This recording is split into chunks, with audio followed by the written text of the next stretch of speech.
अस्सलामुअलैकुम नाज़रीन, programme ground zero के साथ मैं हूं मुदस्सर इकबाल। अभी बलूचिस्तान में होने वाली दहशतगर्दी में 48 शहादतों के जख्म मुंदमिल नहीं हुए थे कि इस्लामाबाद में 23 शहादतें ताज़ा जख्म दे गईं, जिसने आसाब शल कर दिए, जिसने दिल बोझल कर दिए। इन्ना लिल्लाहि व इन्ना इलैहि राजिऊन। किस किस मासूम का नोहा लिखें, किस किस लाशे पर गिरिया करें। दुख है कि बयां से बाहर है, जुल्म है समझ से बालातर है कि कोई इस कदर बुज़दिल कैसे हो सकता है कि निहत्ते मासूम शहरियों को यूं नमाज की हालत में बारूद की नजर कर दे। कोई इस कदर संगदिल कैसे हो सकता है कि बेकसूरों पर यूं वार कर दे। लेकिन ये दरिंदे ऐसे ही हैं, इनसे हमारे शहर महफूज है न शहरी, ना हमारी मस्जिदें इनसे महफूज हैं, ना हमारी इमाम बारगाहें, ना हमारे बाजार इनके शर से महफूज है, न खानकाहें। लेकिन ये बुज़दिल हारे हुए हैं, ये संगदिल खौफ के मारे हुए हैं। ये टनों बारूद की बारिश करके हमारे अज़्म, हमारे हौसले तोड़ने में नाकाम हैं। ये कल भी नाकाम थे, ये आज भी नाकाम है। बस हमें इसी अज़्म के साथ, इसी हौसले के साथ, इसी इत्तेहाद के साथ और इसी यगानगत के साथ एक बार फिर इनको नीस्तो नाबूद करना है, जैसे हमने उनको अभी कुछ बरस पहले ही शिकस्त खोर्दा किया था। हम फिर इसी राह पर गामजन हैं। नाज़रीन, फितरतुल खवारिज की इस बुज़दिलाना कार्रवाई के बाद तहकीकाती इदारे में सिक्योरिटी फोर्सेस की कार्रवाइयाँ जारी हैं। हमले में मुलव्वस खुदकुश बम्बार के ताने बाने अफगानिस्तान से जा मिले हैं। दहशतगर्दों के सहूलतकारी के गिर्द भी घेरा तंग कर दिया गया। सिक्योरिटी फोर्सेस की कामयाब कार्रवाइयों के दौरान खुदकुश हमलावर के सहूलतकारों को गिरफ्तार किया गया। गिरफ्तार होने वालों में खुदकुश हमले का मास्टरमाइंड भी शामिल है, जिसका ताल्लुक दाइश से है। हमले में मुलव्वस 2 अफगान शहरियों को भी गिरफ्तार किया गया। वफाकी वज़ीर इत्तलात अता तारड़ कहते हैं कि दहशतगर्दों का वहां तक ताक़ुब किया जाएगा जहां तक उनकी सोच भी नहीं जाती। हुकूमत और इदारे पूरी तैयारी के साथ दहशतगर्दों के खिलाफ मुतहर्रिक है और जल्द इस वाक़े से जुड़े तमाम किरदारों को बेनकाब करने के लिए पुरज़्म है। इस सब पर बात करेंगे। हमारे साथ मौजूद हैं दिफाई तज्ज़ियाकार जनरल रिटायर्ड जाहिद महमूद साहब और हमारे नुमाइंदे इस वक्त राय मुर्तज़ा भी हमें ज्वाइन करेंगे पिम्स के बाद। लेकिन पहले जनरल साहब से बात कर लेते हैं। बहुत शुक्रिया जनरल जाहिद महमूद साहब। बहुत ही अफसोसनाक वाक़या, और पाकिस्तान की एक जानिब हम देखते हैं मुसलसल मुख्तलिफ महाजों पर तरक्की, हम मई से लेकर 2024 और आज के दिन तक, लेकिन इस किस्म की जब बुज़दिलाना कार्रवाई होती है क्या किया जाएगा फिर? जी Mudassar, thank you very much, बहुत शुक्रिया आपके इनवाइट का। इट्स रिग्रेटेबल, बहुत जालिमाना कार्रवाई है जी, जिसका इंसानियत के खिलाफ एक एक्शन है। ये किसी मजहब के खिलाफ या किसी एक मुल्क के खिलाफ नहीं, ये इंसानियत के खिलाफ ये कार्रवाई हो रही है। It is nothing to do with Islam, it is nothing to do with religion, किसी सेक्ट के साथ नहीं है। ये सिर्फ और सिर्फ एक गैर इंसानी जो रवैया है जो पनप चुका है एक टेररिस्ट के अंदर, और ये टेररिस्ट जो है उसको इस्तेमाल किया जा रहा है उन वो फोर्सेस जो इनके पीछे हैं, जो प्रॉक्सी स्पॉन्सर कर रही हैं, जो इनको सपोर्ट अबेट कर रहे हैं और जो पूरा फायदा उठा रहे हैं इस इकोनॉमिक्स के साथ जो टेररिज्म के साथ जुड़ी हुई है।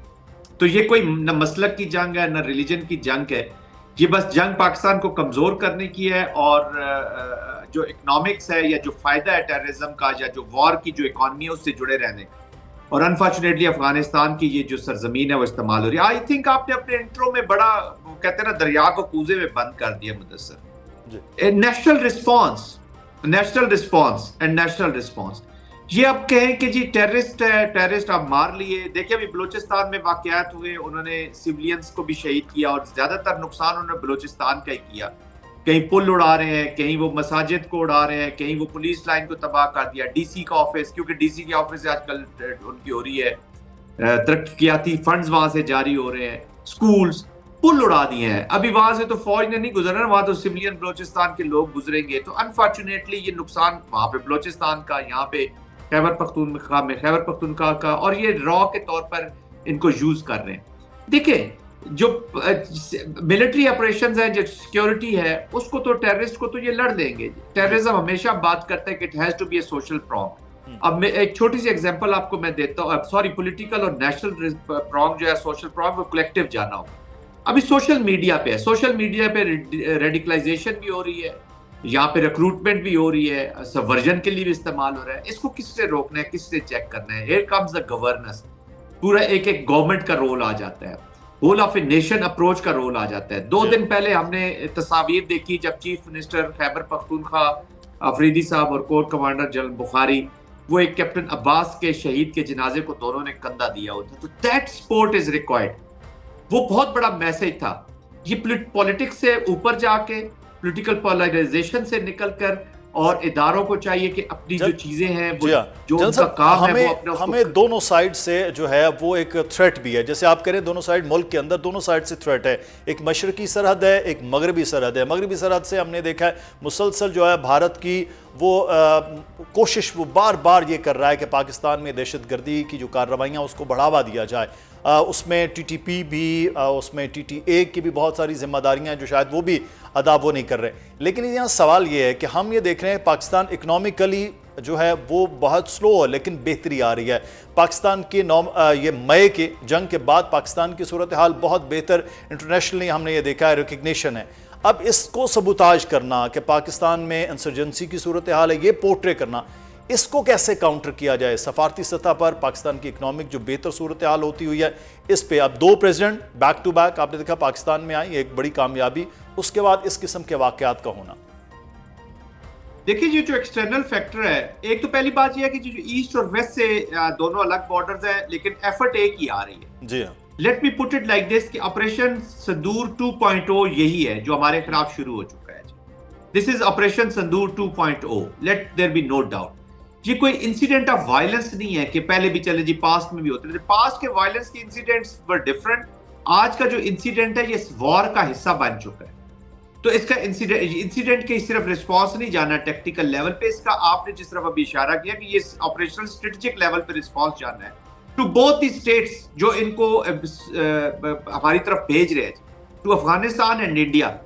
तो वो ऑफ कोर्स स्ट्रेटेजिक लेवल पे वो रिस्पॉन्सेज जाएंगे और हमारी डिप्लोमेसी को अब ये चीजें लेकर जानी होंगी। अब चाइना की मैं आपको मिसाल देता हूँ कि चाइनीज को ताजिकिस्तान में भी टारगेट, जो एक्सटर्नल ड्राइवर्स हैं इस वॉर जो हमारे अगेंस्ट छेड़ी गई है, इसमें one of the major factor is this CPEC and Chinese investment BRI। वो बिल्कुल टारगेट है एक्सटर्नल जो टारगेट्स में से, और इंटरनल में पाकिस्तान की वो तरक्की को नहीं देखना चाहते, और फिर लोकल लेवल तक वो इवन स्मॉल एडमिनिस्ट्रेटिव लेवल तक वो चले गया कि जहां जहां से बलोचिस्तान की या खैबर पख्तूनख्वा की तरक्की होनी है, उन एलिमेंट्स को वो हमेशा DC को ही क्यों अगवा करते हैं बलोचिस्तान के अंदर? वो ये सिंबॉलिक वो ये चीजें बताते हैं कि जिस DC ऑफिस को आपने फंड्स दे रहे हैं, जहां से मॉनिटर कर रहे हैं, तरक्याती फंड लेके आ रहे हैं, या जो सोशल इकोनॉमिक डेवलपमेंट आपने करनी है, वो ऑफिस हम हिट कर रहे हैं। अभी इस्लामाबाद को जो मैसेज दिया उन्होंने कहा जी ये खुली वॉर है आपके साथ, वो चल रही है।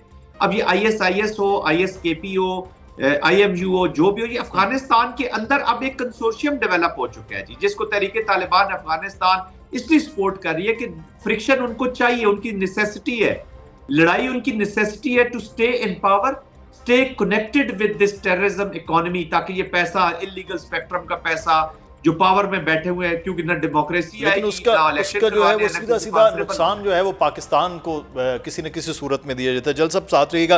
अब इस वक्त हमारे साथ मौजूद हमारे नुमाइंदा भी हैं जो पिम्स के बाहर हैं, सूरत हाल जान लेते हैं।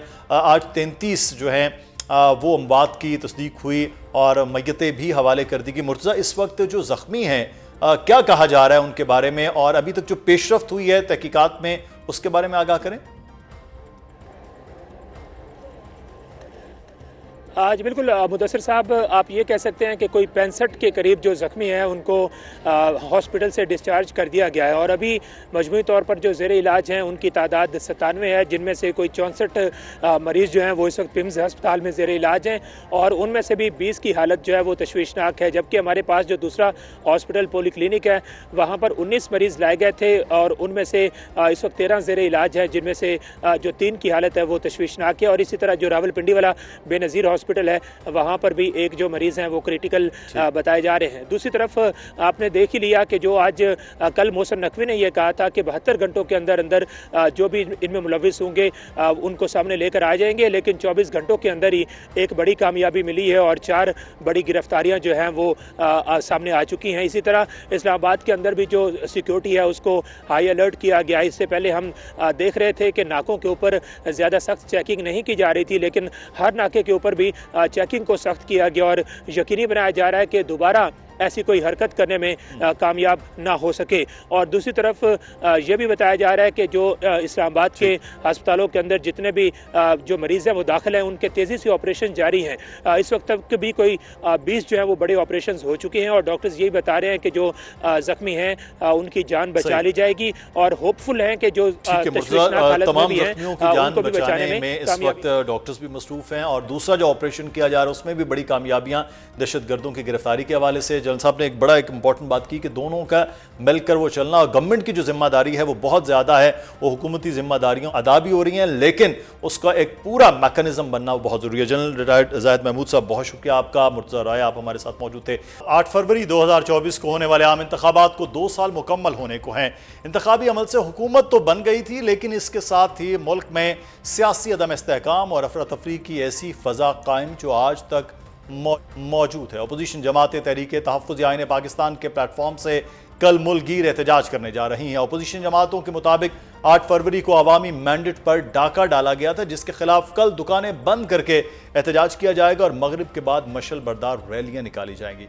नाज़िम, ये एहतजाज इस वक्त होने जा रहा है जब इस्लामाबाद में फितनतुल ख़वारिज ने मासूम शहरियों को नमाज पढ़ते हुए निशाना बनाया, जिसके बाद पंजाब में जारी बसंत की सरकारी तकरीबात को मनसूख कर दिया गया। लेकिन अपोजिशन की जानिब से कल के एहतजाज की भरपूर तैयारियां जारी हैं और अभी तक ये सवाल है कि क्या ये एहतजाज कल से होगा और क्या किया भी जाएगा या नहीं, और क्या अपोजिशन जमातों का यह एहतजाज कामयाब भी होगा। इस सब पर बात करेंगे। हमारे साथ मौजूद हैं पाकिस्तान तहरीक इंसाफ के सेनेटर डॉक्टर हुमायूं महमद साहब। बहुत शुक्रिया डॉक्टर साहब आपके वक्त का।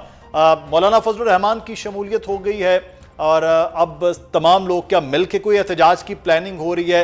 कल 8 फरवरी को पाकिस्तान तहरीक इंसाफ का प्लान क्या है एहतजाज का? बिस्मिल्लाहिर्रहमानिर्रहीम, इय्याका नाअबुदु व इय्याका नस्तईन।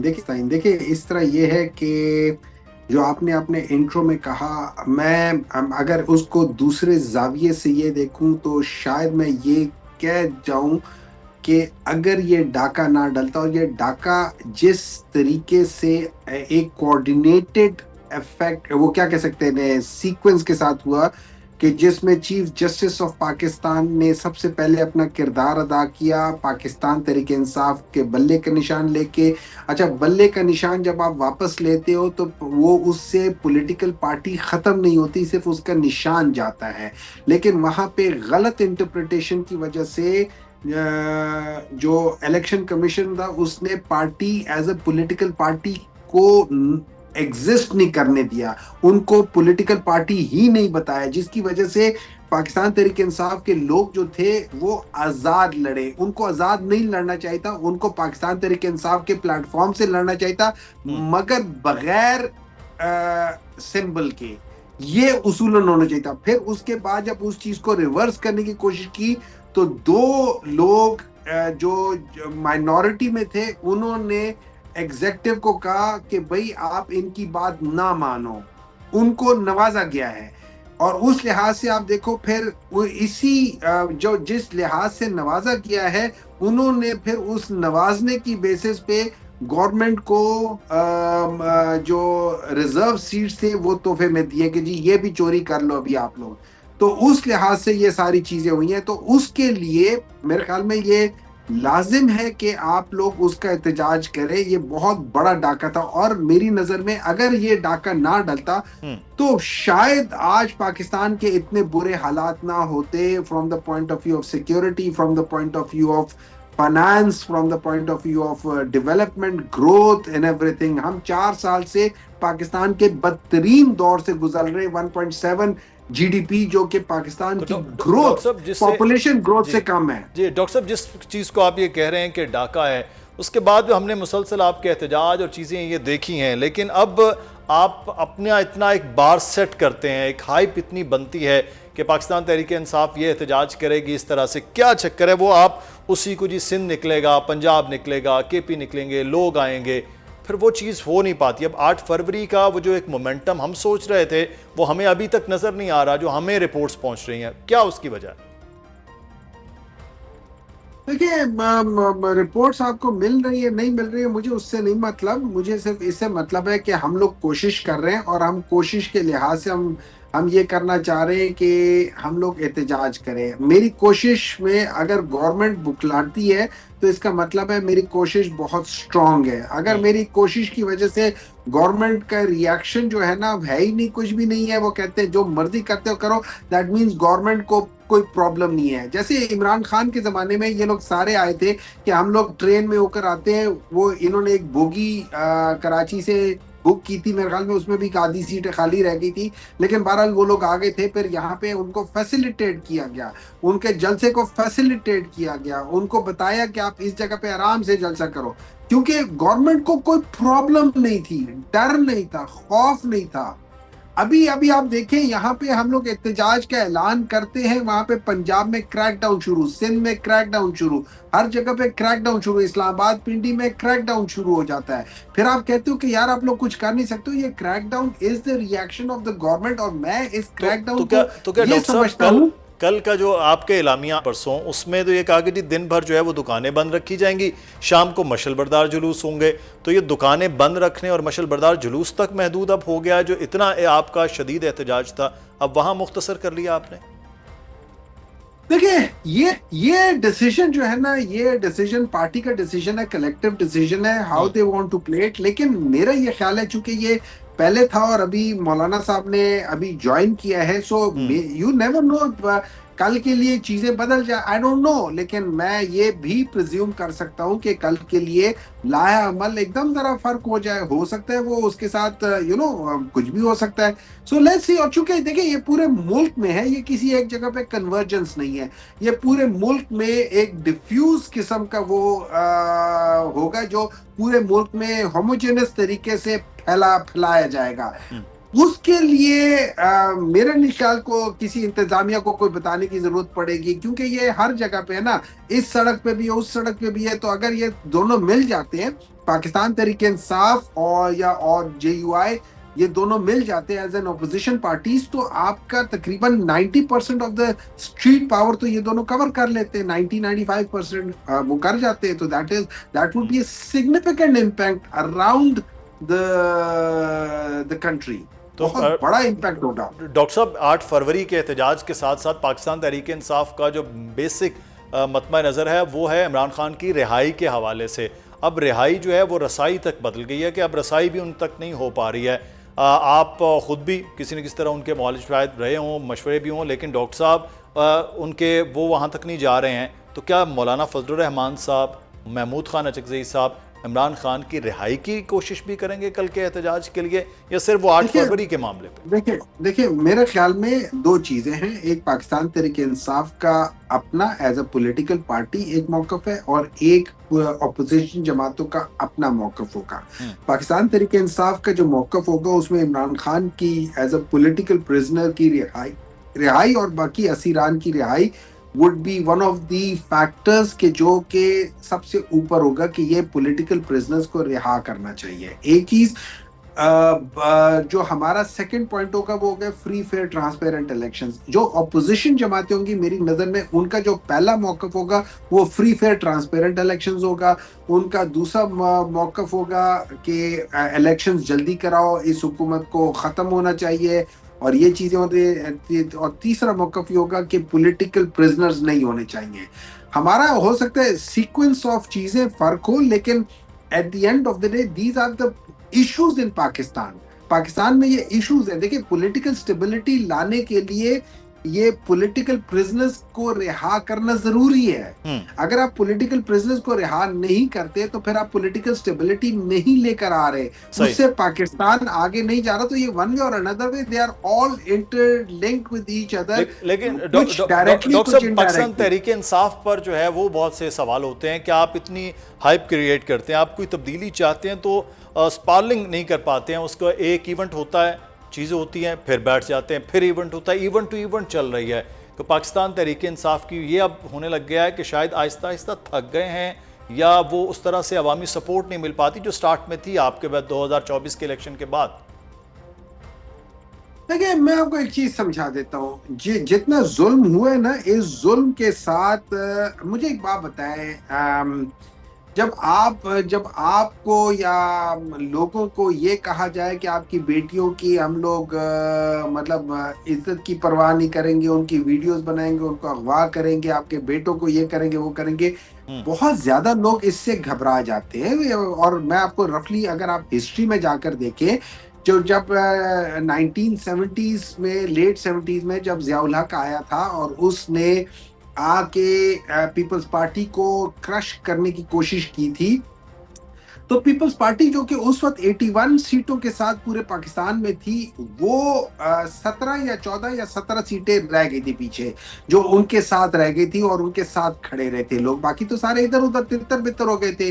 तो उन्होंने एक सिग्निफिकेंट उनको डेंट पहुंचाया था। इसी तरीके से 1999 में जब मुशर्रफ आया था और जो मियां नवाज शरीफ साहब मुल्क से भाग गए थे, तो ये 2/3 मेजोरिटी थी जो हंड्रेड्स में थी और उसके बाद सिर्फ 25 लोग उनके साथ रह गए थे। ऑन द कॉन्ट्ररी, जब पाकिस्तान तहरीक इंसाफ को क्रश करने की कोशिश की तो पाकिस्तान तहरीक इंसाफ ज्यादा बड़ी जमात बन के बाहर निकली है, उसमें कम नहीं हुए, वो ज्यादा लोग छोड़कर गए हैं, वो अपनी जगह होगा, लेकिन जो 8 फरवरी का इलेक्शन था उसमें 2/3 मेजोरिटी तो पाकिस्तान तहरीक इंसाफ लेकर निकली है।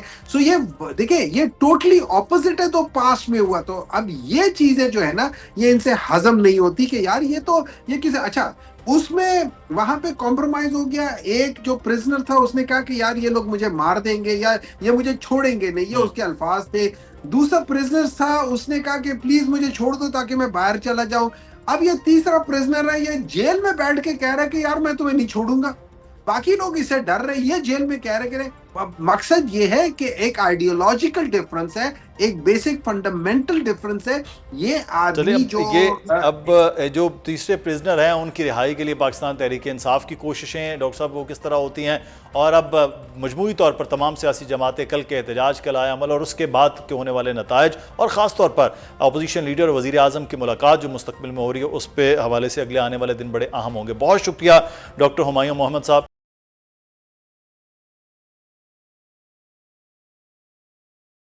तरफ तो मेगा इवेंट का आगाज हुआ, दूसरी तरफ पाकिस्तान भारत के खिलाफ मैच बायकॉट करने के फैसले पर कायम है, और वर्ल्ड कप के आगाज के साथ ही यह तनाज़ा एक बार फिर सुर्खियों में आ गया है। वर्ल्ड कप के पहले मैच में पाकिस्तान से निस्बतन आसान हरीफ नीदरलैंड के खिलाफ बमुश्किल फतह हासिल की है, जिसके बाद पाक भारत मैच ना होने की वजह से पाकिस्तान को बकिया मैचेस में जीत तो दरकार है, लेकिन इसके साथ नेट रन रेट को भी मद्देनजर रखना है। आज पाकिस्तान टीम जीत तो गई, लेकिन आखिरी ओवर में जीत नेट रन रेट के लिए कोई खास फायदामंद साबित नहीं हुई। दूसरी जानब नाज़रीन, वर्ल्ड कप शुरू हुआ, लेकिन सबसे अहम मामला आज भी वही है कि पाक भारत टाकरा ना हुआ तो इसके क्या नुकसान हो सकते हैं। रिपोर्ट्स के मुताबिक 15 फरवरी को शेड्यूल पाक भारत टाकरा ना होने की सूरत में आईसीसी और ब्रॉडकास्टर्स को अंदाजन 45 से 50 करोड़ डॉलर तक का नुकसान हो सकता है, जबकि इश्तहारात और ब्रॉडकास्टिंग रेवेन्यू में 15 से 20% कमी का भी खदशा है, और श्रीलंका को भी तकरीबन 11 मिलियन डॉलर का नुकसान हो सकता है। दूसरी जानिब भारत के साथ पाकिस्तान के लिए भी आने वाले वक्त में कुछ मुश्किलात क्या खड़ी कर सकता है। कल को पीएसएल में दीगर ममालिक के बोर्ड खिलाड़ियों को एनओसी देने से मना कर सकते हैं। पाकिस्तान को आईसीसी की रेवेन्यू शेयरिंग मॉडल के तहत मिलने वाली रकम से भी क्या हाथ धोना पड़ सकता है, और रिवायती हरीफ भारत पाकिस्तान की आईसीसी में रुकनीत के खात्मे के लिए भी कोई साजिश कर सकता है। नाज़रीन, भारत के खेल को सियासत चढ़ा दिया। अब सवाल यह है कि सियासत और भारतीय हठधर्मी की कीमत खिलाड़ियों के ख्वाबों से ज्यादा क्या अरबों रुपए के नुकसान की जिम्मेदारी कोई कबूल करेगा, और अगर पाक भारत मैच ना हुआ तो क्या वर्ल्ड कप अपनी असल कशिश बरकरार रख पाएगा। इस तमाम तर मामले पर बात करेंगे। हमारे साथ मौजूद हैं साबिक टेस्ट क्रिकेटर और कप्तान सलमान बट साहब, और सीनियर स्पोर्ट्स एंकर तज्ज़ेकार सैयद याया हुसैनी साहब हमारे साथ मौजूद हैं। सलमान बट साहब, सबसे पहले आज के मैच के हवाले से कुछ बात कर लेते हैं। सर बट साहब, आज का जो मैच था, शाहीन आफरीदी के देख रहे थे, ग्रासी पिच भी थी, नए बॉल के साथ तो वो परफॉर्म भी नहीं कर पाए। क्या आपको पाकिस्तान के 147 जो है वो कंसीव कर लिया नीदरलैंड के खिलाफ, बॉलिंग आप समझते हैं कि जस्टिफाइड? हेलो जी बट साहब। जी, देखिए, जहां तक शाहीन का ताल्लुक है तो पिछले काफी टाइम से कंसिस्टेंट रन ऑफ फॉर्म नहीं है उनका, बॉल स्विंग नहीं हो रहा जो उनकी स्ट्रेंथ थी। पेस भी लो हुई है, एवरेज पेस उनकी 135 से लेस है पिछले काफी मैचेस से। सो वो इम्पैक्ट क्रिएट नहीं कर पा रहे। अर्ली ऑन वो विकेट्स लेते थे, लेकिन वो पाकिस्तान को वो बड़ी देर से वो चीज नहीं मिल रही उनकी तरफ से।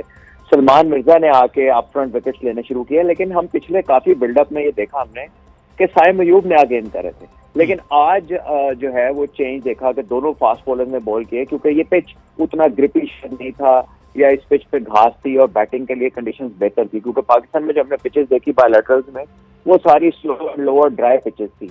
ये क्योंकि आईसीसी का टूर्नामेंट है तो शायद इसमें उतनी स्पिनर्स के लिए कंड्यूसिव पिचेस ना हमें देखने को मिले, तो पाकिस्तान ने थोड़ी स्ट्रेटजी बदली। लेकिन ये है कि शाहीन आउट ऑफ टच बिल्कुल नजर आ रहे हैं, रिदम में भी नहीं है, और वो फिटनेस भी जो उनकी है वो भी कोई बहुत कह लीजिए कि अभी तक इनकरेजिंग नहीं लग रही। अनफॉर्चुनेटली पाकिस्तान के मेन बॉलर हैं, सीनियर बॉलर हैं, तो जिस तरह का स्टार्ट उनसे हम तवक्को करते हैं अभी तक नहीं है। अल्लाह करे कि वर्ल्ड कप में उनकी फॉर्म बेहतर हो जाए तो पाकिस्तान के लिए अप फ्रंट वो अच्छा स्टार्ट मिलने के मौके ज्यादा हो जाएंगे। नए बॉल के पाकिस्तान जी जी जी नए बॉल के साथ पाकिस्तान के स्पिनर्स ने अच्छा कमबैक किया बाद में। बिल्कुल, वो उसमें पाकिस्तान ने बड़ा अच्छा कमबैक किया नए बॉल के साथ। यही हुसैनी, अगर आज हम पिच की बात करें, श्रीलंका में वो भी ग्रासी पिच, और पाकिस्तान नए बॉल के साथ जो एक होता है रिदम फास्ट बॉलिंग में, वो शाहीन का नजर नहीं आया।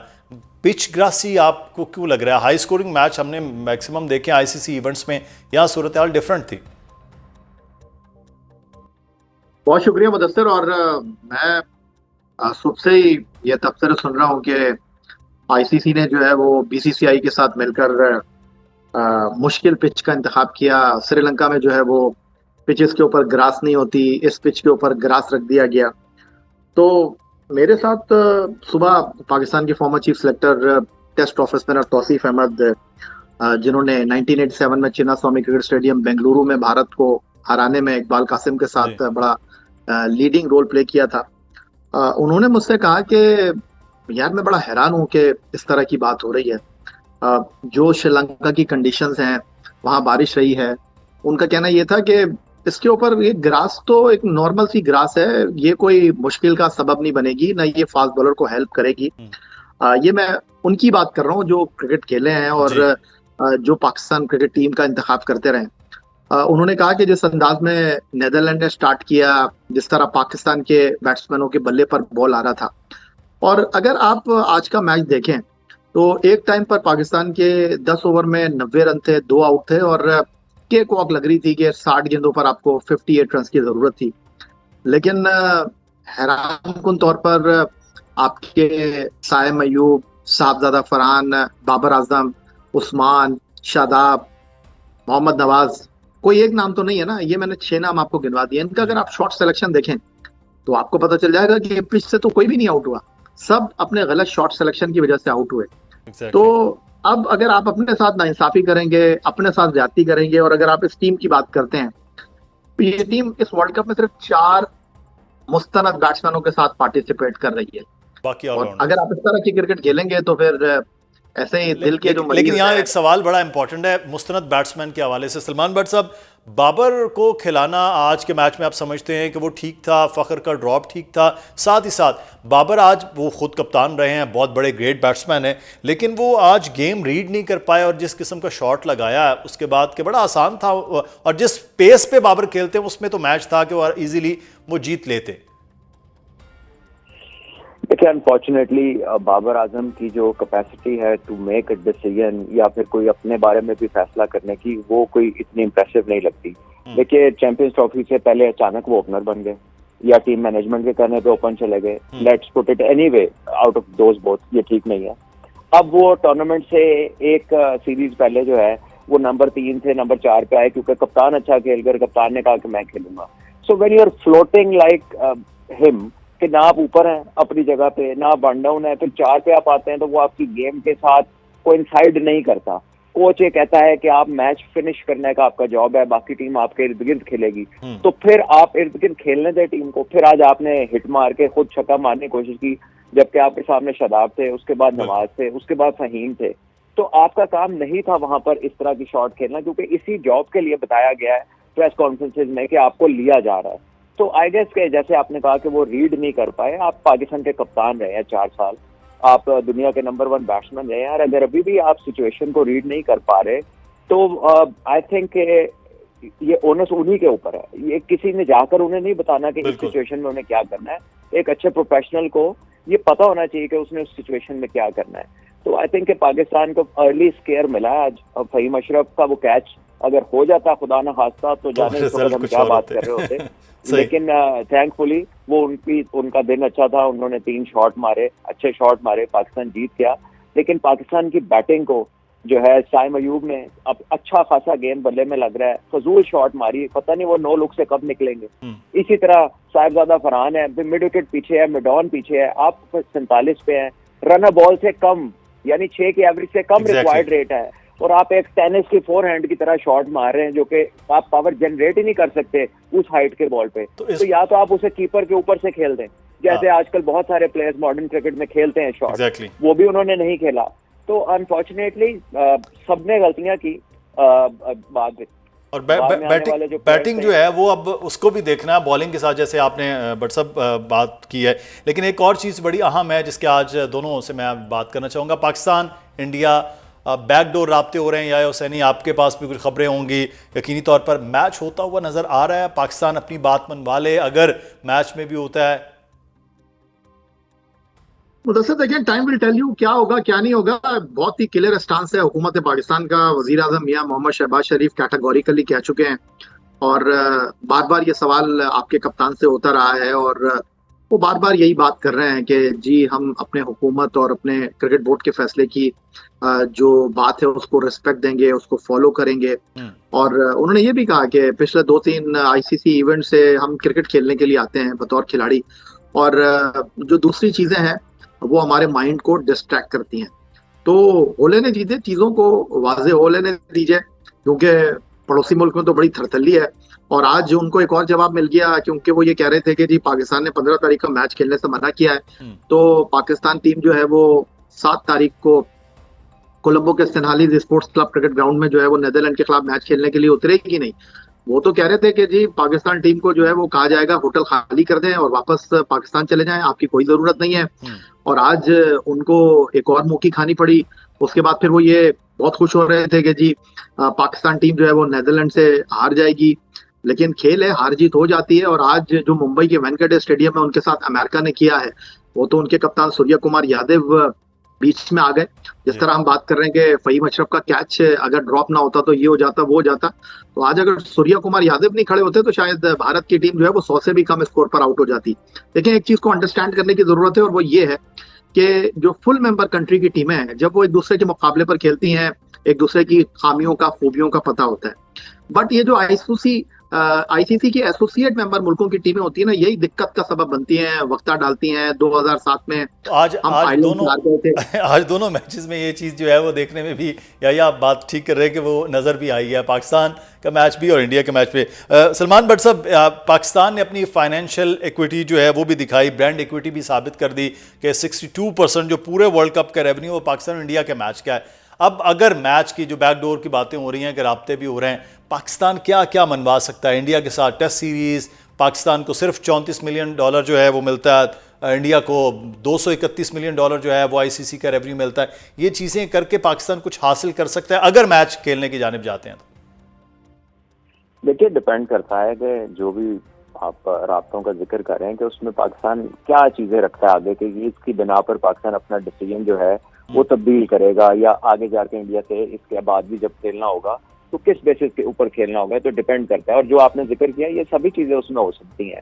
लेकिन आई थिंक इंडिया की जो है ना एरोगेंस की इंतहा हो गई है और वो इकोनॉमिक मसल के ऊपर उस हद तक आगे बढ़ गए हैं जहां पर दुनिया में शायद कोई बचा नहीं है कहने वाला कि इंडिया ठीक कर। हर बंदा यही कह रहा है कि इन्होंने खेल में पॉलिटिक्स को लाने वाले ये हैं और हर कदम कदम पर ये अपनी मनमानी करते हैं और इसकी वजह से क्रिकेट और स्पोर्ट जो है ये खराब हो रही है। और चाहे वो पाकिस्तान का चैंपियंस ट्रॉफी के लोगों से नाम निकालना हो, चाहे पाकिस्तान का टूर ना करना हो, चाहे आपने हाइब्रिड मॉडल इंड्यूस कराना हो, चाहे आपने हैंडशेक ना करना हो, चाहे आपने ट्रॉफी ना लेनी हो और चाहे आपने मैच जीत के अपनी आर्म्ड फोर्सेस को डेडिकेट करना हो, ये सारी चीजें किसी और मुल्क ने नहीं की, इंडिया ने की। एग्जैक्टली। तो अगर हाइब्रिड मॉडल इन्हें मिल गया, पाकिस्तान को मिल गया, तो बांग्लादेश को क्यों नहीं मिल सकता?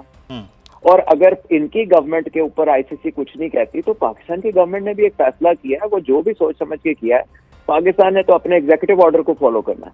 सही। तो किसी भी मुल्क की गवर्नमेंट उनके लिए उसी हैसियत को रखती है जो इंडिया की गवर्नमेंट उनके लिए रखती है। तो अब आई थिंक ये this should be very clear in the future. और पाकिस्तान के पास मौका अच्छा है, और पाकिस्तान का ना खेलना जो है वो नुकसान पूरी दुनिया क्रिकेट के लिए है, क्योंकि सब इस मैच से फायदा उठाते हैं। ये एक और इंडिया इम्पोर्टेंट ये पॉइंट जो है। पैसे लाने की बात करता है, अगर इंडिया पैसे लाता सिर्फ अपने खेलने से, तो फिर ये किसी को भी पैसा ना देते, फिर ये आपस में खेल लेते। एग्जैक्टली। तो अगर इनको अभी भी इनको कोई खुमार है, तो मेरा ख्याल है एक साल आपस में खेल के देख लें, पता लग जाएगा कितना पैसा आता है और कितने लोग इनके राइट्स खरीदते हैं, सब पता लग जाएगा। पाकिस्तान के बगैर जो पूरी दुनिया की जो आप बात कर रहे हैं वो बड़ा इंपॉर्टेंट है, और इस वक्त अब देखना है कि हुकूमत क्या फैसला करती है, पाकिस्तान क्रिकेट बोर्ड, आईसीसी किस तरह से आगे चीज़ों को बढ़ा पाते हैं, मैच होता है या नहीं होता। बहुत शुक्रिया याहिया हुसैनी साहब आपके वक्त का, सीनियर तजज़ियाकार हमारे साथ, और सलमान बट साहब हिट बैट्समैन साबिक कप्तान हमारे साथ मौजूद थे। प्रोग्राम से मुदस्सिर इकबाल को इजाज़त दीजिए, अपना ख्याल रखिएगा नाजरीन, अल्लाह हाफ़िज़।